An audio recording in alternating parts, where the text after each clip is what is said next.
সালটি ১৯২৭। সেই সময় পেরুর এক আর্কিওলজিস্ট তোবিরিউ মুহিয়া কেপস ঘুরে বেড়াচ্ছেন দক্ষিণ পেরুর এক শুষ্ক মরুভূমি দিয়ে। অঞ্চলটি নাজকা মরুভূমি নামেও অধিক পরিচিত।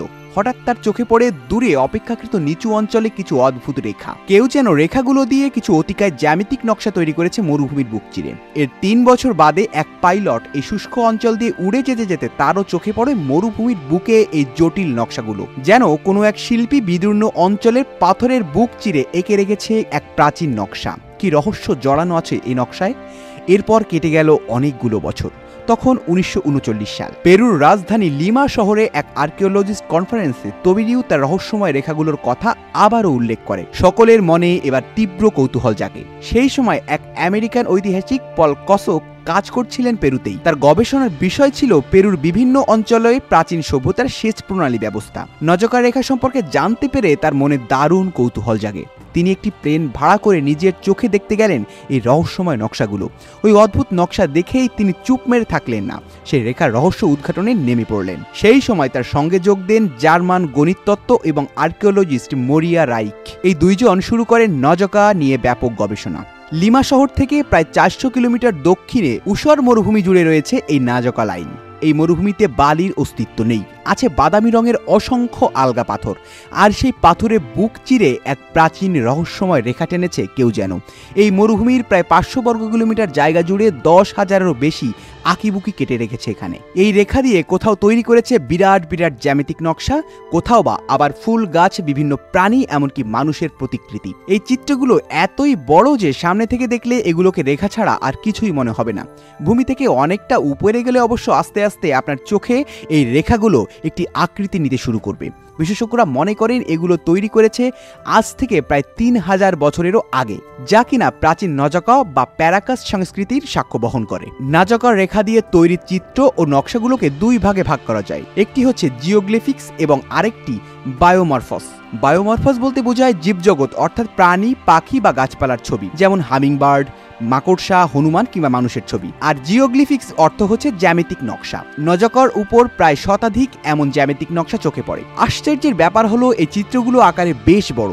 কোনো চিত্র আছে যেটা প্রায় ২০ মিটার অঞ্চল জুড়ে গড়ে উঠেছে। কিভাবে তৈরি হলো এই নকশাগুলো? নজকা মরুভূমিতে অবস্থিত হওয়ায় এটি আয়রন অক্সাইড পাথরে আবৃত। এর নিচে রয়েছে চীনা পাথরের মাটি। নজকা লাইন তৈরি হয়েছে এই পাথুরে জমি খুঁড়ে।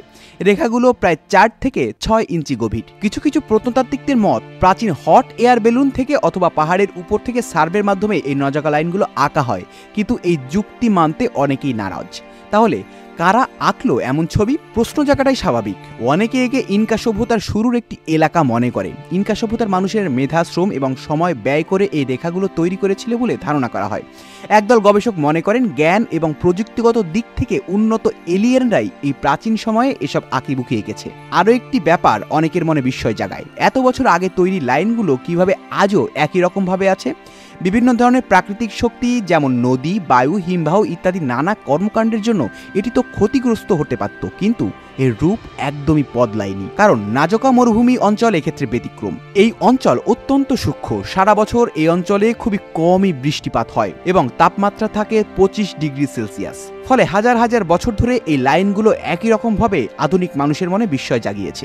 বিভিন্ন বিশেষজ্ঞ এই লাইনের উদ্দেশ্য সম্পর্কে বিভিন্ন প্রকার মত দিয়েছে। প্রথমেই আসা যাক পল কস্কের কথায়। তার মতে নাজকা লাইনগুলোর সঙ্গে জ্যোতির্বিদ্যার একটি গভীর সম্পর্ক রয়েছে। নাজকা নাকি বিরাট এক পর্যবেক্ষণ কেন্দ্র। তিনি মনে করেন নজকা লাইনগুলো নাকি তারামণ্ডলের প্রতিরূপ। আবার অনেকে মনে করেন এগুলোর পেছনে রয়েছে প্রত্যক্ষ এবং পরোক্ষভাবে ধর্মীয় কারণ।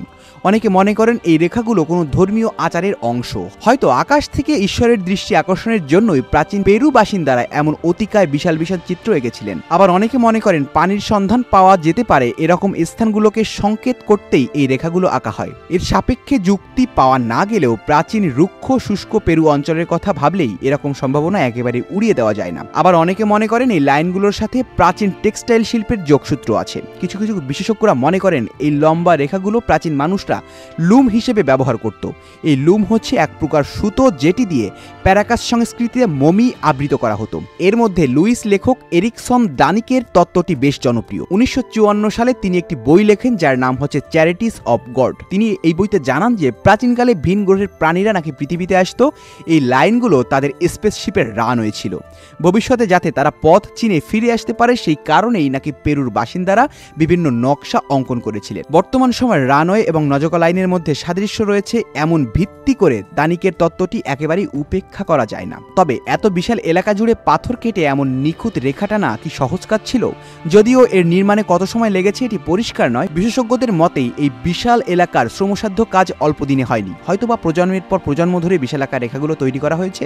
নাজকা রেখা নিয়ে বিভিন্ন গবেষকদের গবেষণা আজও শেষ হয়নি, যদিও সঠিক উত্তর এখনো আমাদের অজানা। আর এই অজানা বলেই আজও এত রহস্য।